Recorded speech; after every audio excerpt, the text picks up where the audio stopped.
Buenas noches, amigos de Puntos y Comas. Muchas gracias por acompañarnos en este segmento de información útil en el cual documentamos asuntos de la vida pública con el propósito de tener más y mejores elementos informativos para hacer un análisis razonable que nos permita comprender qué es lo que sucede allá afuera en los asuntos que nos importan y que además nos afectan.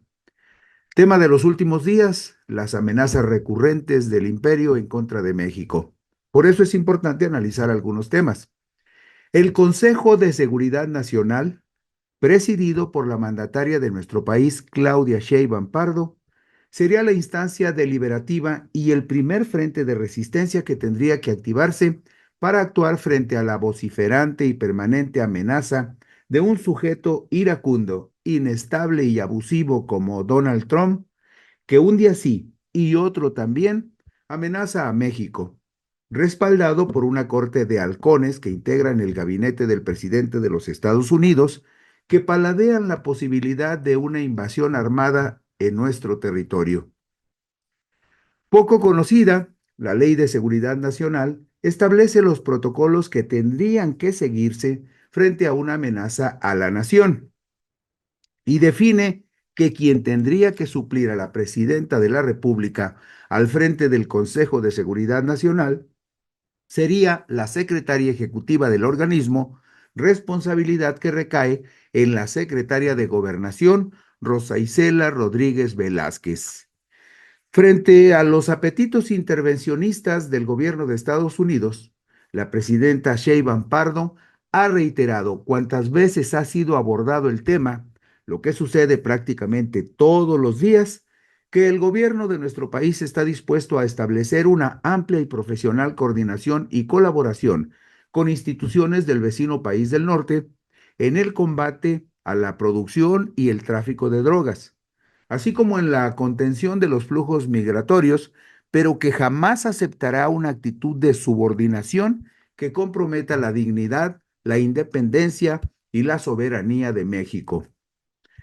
¿Qué es el asunto este de la seguridad nacional? ¿De qué se trata?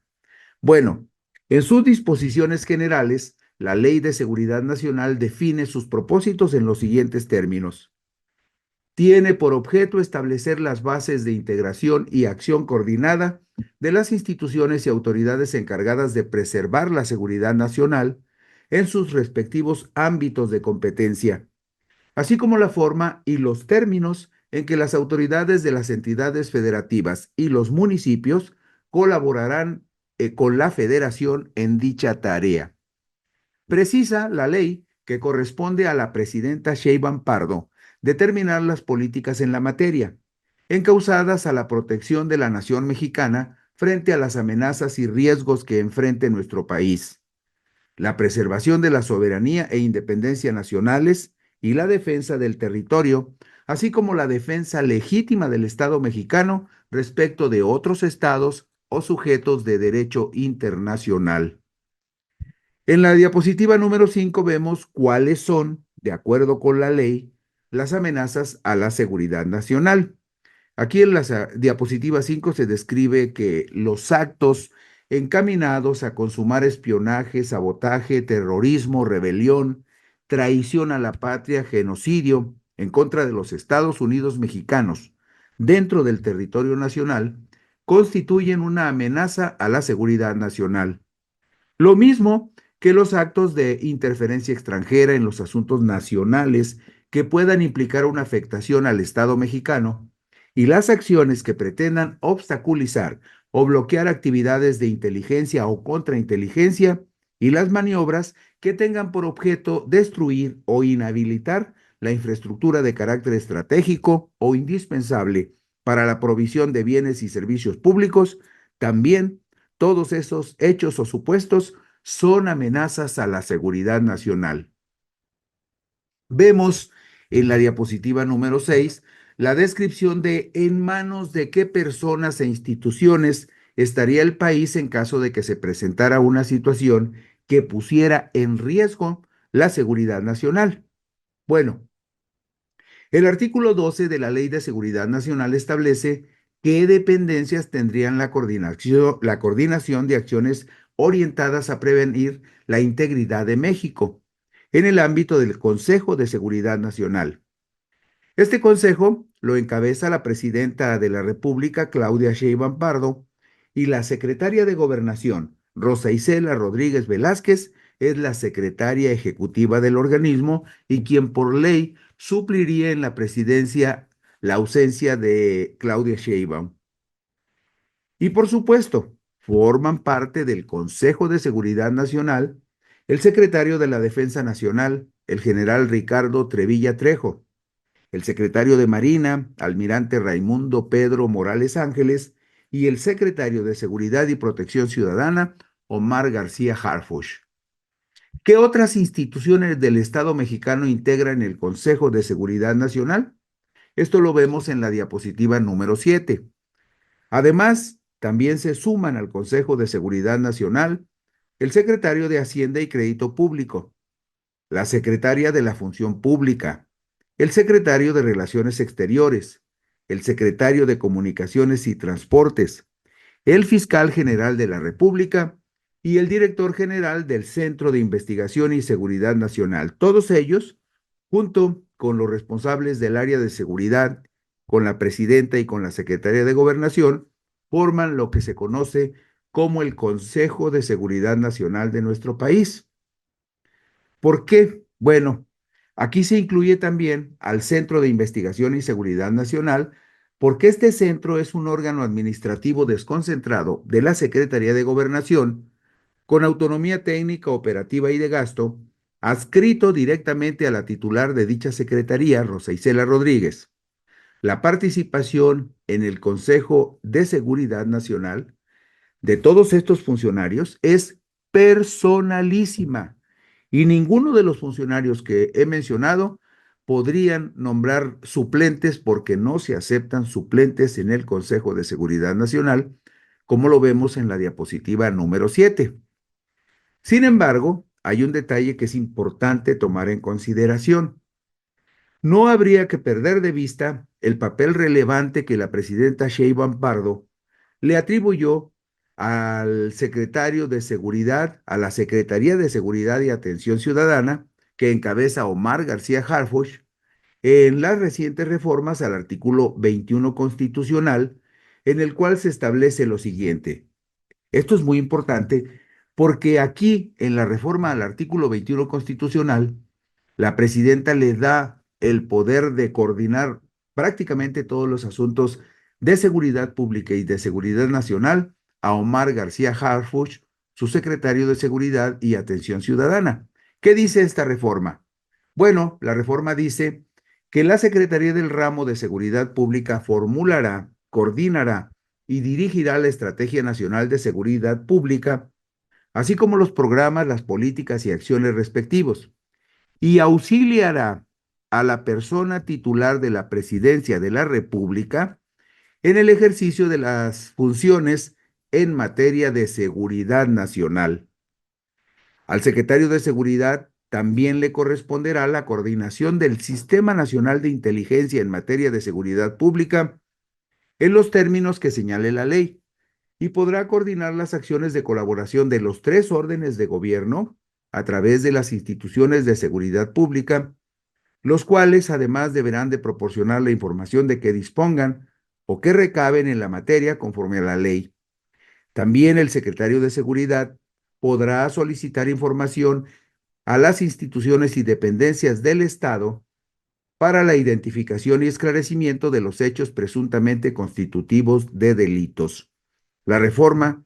y adición de este párrafo que amplía las facultades de García Harfuch fue publicada en el Diario Oficial de la Federación el 31 de diciembre del 2024. Es decir, la Ley de Seguridad Nacional establece ciertos protocolos, pero en la reforma al artículo 21 constitucional, la presidenta Claudia Sheinbaum le da facultades muy específicas al secretario de Seguridad y Atención Ciudadana, Omar García Harfuch, para que se convierta en el eje articulador de la Secretaría de la Seguridad Pública en el país, pero también un elemento importante en el ámbito de la seguridad nacional del país. Bueno, el, el Consejo de Seguridad Nacional debe reunirse cuando menos cada 2 meses, a convocatoria expresa de la Presidenta de la República. Las reuniones del Consejo son de estricto carácter reservado. Las actas y documentos que se generen en las sesiones del Consejo de Seguridad Nacional son reservadas y su divulgación se consideraría como causa de responsabilidad conforme a lo que establezcan las leyes. Es decir, todo lo que surja en las reuniones del Consejo de Seguridad Nacional no se puede difundir de manera pública y amplia, excepto que la Presidenta de la República decida que algunos de esos asuntos tengan que volverse parte del conocimiento de la mayoría de los mexicanos. Pero como son asuntos muy delicados que tienen que ver con la seguridad del país, la Ley de Seguridad Nacional establece que el resultado de estas reuniones del Consejo son reservadas. El artículo 19 de la Ley de Seguridad Nacional establece las atribuciones del Centro de Investigación y Seguridad Nacional: operar tareas de inteligencia como parte del sistema de seguridad nacional que contribuyan a preservar la integridad, estabilidad y permanencia del Estado mexicano, a dar sustento a la gobernabilidad y a fortalecer el Estado de Derecho. También debe este centro de investigación procesar la información que generen sus operaciones, determinar su tendencia, su valor, su significado e interpretación específica y formular las conclusiones que se deriven de las evaluaciones correspondientes con el propósito de salvaguardar la seguridad del país. Además, de preparar estudios de carácter político, económico, social y demás que se realicen con sus atribuciones, así como aquellos que sean necesarios para alertar sobre los riesgos y amenazas a la seguridad nacional. Como usted ve, este Centro de Investigaciones y Seguridad Nacional depende de la Secretaría de Gobernación, pero sus operaciones en el sentido práctico de los resultados de sus indagaciones tienen que ser compartidos con el coordinador de todas las operaciones de seguridad nacional y privilegiado auxiliar en materias de seguridad nacional, Omar García Harfuch, el secretario de Seguridad y Protección Ciudadana. Además, el artículo 25 de la Ley de Seguridad Nacional señala que en materia de procuración de justicia, o sea, el área donde, bueno, la procuración de justicia es un área que está muy vinculada a la prevención en materia de seguridad pública. Y las áreas de prevención, las áreas de investigación y su vinculación con las áreas de procuración de justicia que corresponden a la Fiscalía General de la República, tienen una estrecha coordinación porque no podría funcionar de otra manera si no se vincularan en todo el proceso de prevenir, de inhibir, de detener a los delincuentes y de ponerlos bajo la investigación de la Fiscalía. Por eso el artículo 25 de la Ley de Seguridad Nacional señala que en materia de procuración de justicia, el Centro de Investigación y Seguridad Nacional será auxiliar del Ministerio Público de la Federación y prestará cooperación, apoyo técnico y tecnológico. Además, hará intercambio de información sobre delincuencia organizada y las demás acciones que se acuerden en el Consejo, observando en todo momento respeto a las formalidades legales, las garantías individuales y los derechos humanos. Todo esto está en el ámbito del Centro de Investigación y Seguridad Nacional, pero también está en el espacio que coordina la Secretaría de Seguridad y Participación Ciudadana. ¿Cuáles son las causas del gran disgusto de Estados Unidos con el gobierno de México? Unas causas de disgusto inocultables. Bueno, pues los antecedentes son muy concretos. El 18 de diciembre del 2020, durante el gobierno del presidente Andrés Manuel López Obrador, se publicó en el Diario Oficial de la Federación la adición a la Ley de Seguridad Nacional de un capítulo completo que desde entonces tiene muy irritado al gobierno de Estados Unidos y en particular a dos de sus entidades más importantes: la Agencia Central de Inteligencia, conocida por sus siglas CIA, y la Agencia Antidrogas, genéricamente identificada como DEA. Esas dos instituciones están muy irritadas con el gobierno de México y han sido origen de muchos señalamientos a través de algunos medios que en la mayoría de los casos no han tenido un fundamento de investigación razonable o pruebas evidentes que corroboren muchas de las versiones que han circulado en contra del gobierno de México. En la diapositiva número 13 vemos que la CIA y la DEA habían actuado en México en un clima de opacidad y amplísima discrecionalidad, pero la reforma promovida por López Obrador les puso un candado muy severo. Aquí vemos en la diapositiva 13 que el artículo 68 de la Ley de Seguridad Nacional establece lo siguiente. En el marco de la cooperación internacional, las embajadas y misiones extranjeras acreditadas en el país deberán informar a las autoridades correspondientes conforme a los respectivos convenios de coordinación y cooperación bilateral suscritos por el Estado mexicano en materia de seguridad y que contribuyan a preservar la seguridad nacional, deberán informar sobre los hechos de los que tengan conocimiento en el desempeño de las funciones derivadas de dichos convenios y programas. Y en las disposiciones que rigen el presente título se observará el principio de reciprocidad entre estados soberanos, es decir, la Ley de Seguridad Nacional obliga a los gobiernos extranjeros a poner a disposición del Estado mexicano la información que pudiera ser importante con respecto a los asuntos de seguridad nacional. En la diapositiva número 14 vemos que además el artículo 69 de la Ley de Seguridad Nacional establece lo siguiente. Los agentes extranjeros podrán ser autorizados para internarse temporalmente en territorio nacional para fines de intercambio de información, en el marco de los convenios y programas de cooperación bilaterales suscritos por el Estado mexicano en materia de seguridad y que contribuyan a preservar la seguridad nacional. La Secretaría de Relaciones Exteriores, previo acuerdo con las Secretarías de Seguridad y Protección Ciudadana, de la Defensa Nacional y de Marina, resolverá sobre la acreditación y la circunscripción territorial del agente extranjero del que se trate. Para tal efecto, deberá considerar el principio de reciprocidad bilateral, es decir, la ley establece en este nuevo capítulo promovido por López Obrador que los agentes extranjeros, en particular en este caso los de la CIA o los de la DEA, no podían ni podrían transitar de manera libre y discrecional por cualquier parte del territorio mexicano, que en todo caso la decisión de la circunscripción territorial donde podrían actuar tendría que ser resuelta por acuerdo de las Secretarías de Seguridad y Protección Ciudadana, de la Defensa Nacional y de la Marina. Y por supuesto, esto que vemos en la diapositiva 14 no le gustó al gobierno de Estados Unidos. Y por supuesto, tampoco les gustó a los agentes estadounidenses la disposición del segundo párrafo del nuevo artículo 70 de la Ley de Seguridad Nacional que vemos en la diapositiva número 15. ¿Qué dice esta disposición? Dice lo siguiente. Los servidores públicos de las entidades federativas, de los municipios y de las demarcaciones territoriales de la Ciudad de México deberán entregar a las Secretarías de Relaciones Exteriores y de Seguridad y Protección Ciudadana, dentro de los 3 días siguientes de la celebración de cualquier reunión,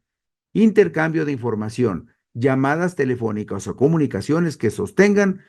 con los agentes extranjeros. Deberán entregar un informe por escrito de las mismas. Las reuniones que sostengan con los agentes extranjeros deberán ser autorizadas con anterioridad por el Grupo de Alto Nivel de Seguridad, a lo que nos referimos hace un momento, la Secretaría de la Defensa, la Secretaría de Marina y la Secretaría de Seguridad. En dichas reuniones deberá estar presente un representante de la Secretaría de Relaciones Exteriores, es decir, el nuevo artículo 70 de la Ley de Seguridad Nacional promovido por López Obrador establece, a ver, señores, y en particular los agentes extranjeros, y en este caso hablamos de los que son más metiches, como es el caso de la CIA y la DEA. No se pueden reunir con funcionarios mexicanos si no tienen autorización de Relaciones Exteriores y si no está presente en esas reuniones un funcionario de Relaciones Exteriores. Es decir, estableció que no había discrecionalidad para que los agentes extranjeros se movieran en el país y se reunieran con quien ellos consideraran pertinente sin que estuviera informada la autoridad mexicana.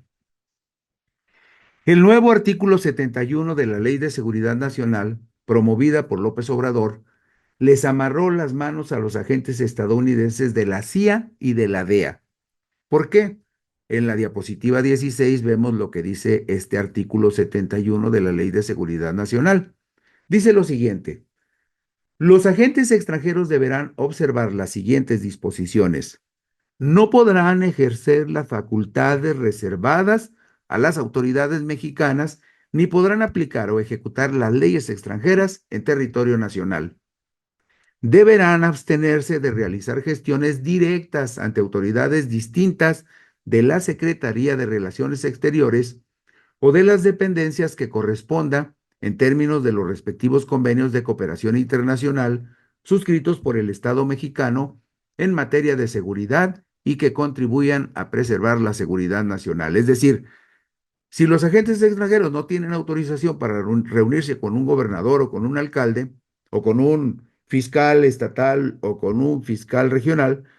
tendrían necesariamente que pedir la autorización de Relaciones Exteriores para poder llevar a cabo esas reuniones. Algo que antes no hacían, antes no pedían permiso los agentes extranjeros y en particular los de la CIA y los de la DEA, y no creo que pidan permiso actualmente,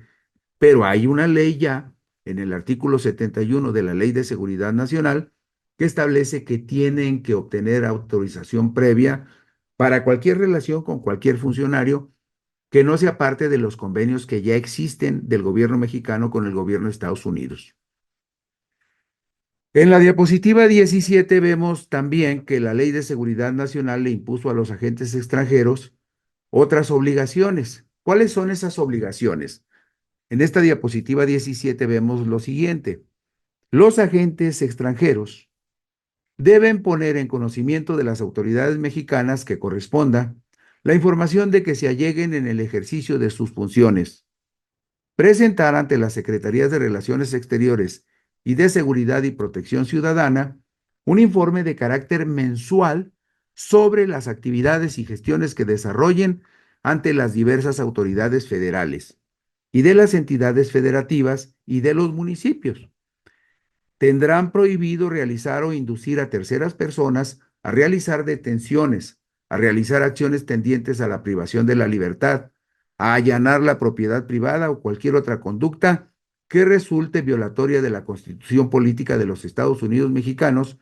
y de las leyes nacionales aplicables. Y además, solo podrán portar las armas de fuego que en su caso les autorice la Secretaría de la Defensa Nacional. Sin la autorización de la Defensa Nacional, los agentes extranjeros, como en este caso los de la CIA o de la DEA, no pueden andar armados en nuestro país.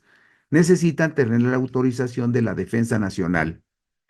El nuevo capítulo de la Ley de Seguridad Nacional promovido por López Obrador advierte en su artículo 72 que los agentes extranjeros no tendrán ninguna inmunidad en caso de incurrir en la comisión de delitos o infracciones o por infringir las disposiciones normativas que prohíben a los extranjeros el ejercicio de funciones reservadas a las autoridades mexicanas. Es decir, los agentes extranjeros no pueden hacer trabajo policíaco o de investigación en nuestro país si no tienen la autorización o el acompañamiento de funcionarios mexicanos. Y agrega en su artículo 73 la Ley de Seguridad Nacional. Cuando a juicio de las autoridades mexicanas un agente extranjero incumpla con las disposiciones generales y específicas que le resulten aplicables, el gobierno de México solicitará su retiro al gobierno del estado acreditado y quedará ese agente extranjero sujeto a las sanciones que resulten aplicables en términos de las leyes mexicanas. Usualmente los agentes extranjeros y en particular los de Estados Unidos siempre habían actuado o han actuado con impunidad en el país, pero el nuevo capítulo de la Ley de Seguridad Nacional promovido por López Obrador estableció que pueden ser sancionados si violan nuestras leyes. Como una pedrada en el ojo para el gobierno de Estados Unidos fue la nueva disposición del artículo 74 de la Ley de Seguridad Nacional. Cuando se compruebe que un gobierno extranjero, por conducto de sus agentes, incite o promueva la comisión de los ilícitos consistentes en el cohecho, la privación ilegal de la libertad de las personas, así como la sustracción de los habitantes del territorio nacional para llevarlos a juicio en otro estado, el Estado mexicano suspenderá la ejecución de los convenios de cooperación bilateral de que se trate y prohibirá la realización de actividades por parte de los agentes extranjeros en territorio nacional. En su caso, los individuos que hubiesen incurrido en las conductas antes descritas serán responsables en los términos de las disposiciones jurídicas aplicables, es decir, el gobierno de Estados Unidos, en particular, o cualquier gobierno extranjero, no pueden secuestrar en territorio nacional a algún ciudadano mexicano para llevárselo y someterlo a juicio en sus tribunales. No, pueden pedir la extradición, pueden pedir al gobierno mexicano la detención del presunto delincuente, pero los agentes extranjeros no pueden detener en nuestro territorio y llevarse a ninguna persona. En la diapositiva 20 vemos otro asunto muy interesante. Este asunto de las amenazas de Estados Unidos está indudablemente vinculado al asunto de las presumibles traiciones que pudieran cometerse en contra de nuestro país. Usted sabe que hay en nuestro país muchos mexicanos que nacieron con corazón estadounidense y que sueñan con que algún día los gringos nos invadan. Vemos en la diapositiva número 20 que el Código Penal Federal establece las sanciones que se aplicarían a los vendepatrias. ¿Y qué es lo que dice este artículo 123 del Código Penal Federal? Dice que se impondrá la pena de prisión de 5 a 40 años y multa hasta de 50,000 pesos al mexicano que cometa traición a la patria en alguna de las formas siguientes. Es importante que veamos cuáles son las figuras de este delito de traición a la patria que está en el Código Penal Federal. En la diapositiva 20 vemos, por ejemplo, que cometen el delito de traición a la patria quien realice actos contra la independencia, soberanía o integridad de la nación mexicana con la finalidad de someterla a persona, grupo o gobierno extranjero. Punto 2. También quien tome parte en actos de hostilidad en contra de la nación mediante acciones bélicas a las órdenes de un Estado extranjero o coopere con éste en alguna forma que pueda perjudicar a México. Cuando los nacionales sirvan como tropa, se impondrá pena de prisión de 1 a 9 años y multa hasta de 10,000 pesos. También se considerará, en el supuesto de traición a la patria, al que prive ilegalmente de su libertad a una persona en el territorio nacional para entregarlo a las autoridades de otro país o trasladar a la persona fuera de México con ese propósito. Otras figuras de traición a la patria sancionadas en el Código Penal Federal cometidas por mexicanos son las siguientes. Quien forme parte de grupos armados dirigidos o asesorados por extranjeros, organizados dentro o fuera del país, cuando tengan por finalidad atentar contra la independencia de la República, su soberanía, su libertad o su integridad territorial, o invadir el territorio nacional aun cuando no exista declaración de guerra. También cometen el delito de traición a la patria quien destruya o quite dolosamente las señales que marcan los límites del territorio nacional o haga que se confundan siempre que ello origine conflicto a la República o ésta se halle en estado de guerra. También en la diapositiva 21 vemos que comete delito de traición a la patria quien reclute gente para hacer la guerra a México con la ayuda o bajo protección de un gobierno extranjero. Quien tenga en tiempos de paz o de guerra relación o inteligencia con persona, grupo o gobierno extranjero, o le dé instrucciones, información o consejos con el objeto de guiar a una posible invasión del territorio nacional o de alterar la paz interior. En la diapositiva 22 vemos otras figuras consideradas en el Código Penal del delito de traición a la patria. También comete traición a la patria quien proporcione dolosamente y sin autorización, en tiempos de paz o de guerra, a personas, grupos o gobiernos extranjeros documentos, instrucciones o datos de establecimientos o de posibles actividades militares. También comete delito de traición a la patria quien oculte o auxilie a quien cometa actos de espionaje sabiendo que lo realiza. Quien proporcione a un Estado extranjero o a grupos armados dirigidos por extranjeros los elementos humanos o materiales para invadir el territorio nacional o facilite su entrada a puestos militares o le entregue o haga entrega de unidades de combate o almacenes de boca o guerra e impida que las tropas mexicanas reciban estos auxilios. También vemos en la diapositiva 22 que comete traición a la patria quien solicite la intervención o el establecimiento de un protectorado de un Estado extranjero o solicite que aquel haga la guerra a México. Si no se realiza lo solicitado, la prisión será de 4 a 8 años y multa hasta de 10,000 pesos. Usted seguramente ha escuchado o ha visto que hay mexicanos que escriben solicitando la intervención o el establecimiento de un protectorado de un Estado extranjero o que solicitan que un Estado extranjero le haga la guerra a México, como sucede con el caso de Estados Unidos en la actualidad. Y en la diapositiva número 23 vemos otras figuras de, del delito de traición a la patria establecido en el artículo 123 del Código Penal Federal. ¿Quiénes cometen este delito de traición a la patria? En la diapositiva 23 vemos que lo comete quien invite a individuos de otro estado para que hagan armas contra México o invadan el territorio nacional, sea cual fuera el motivo que se tome.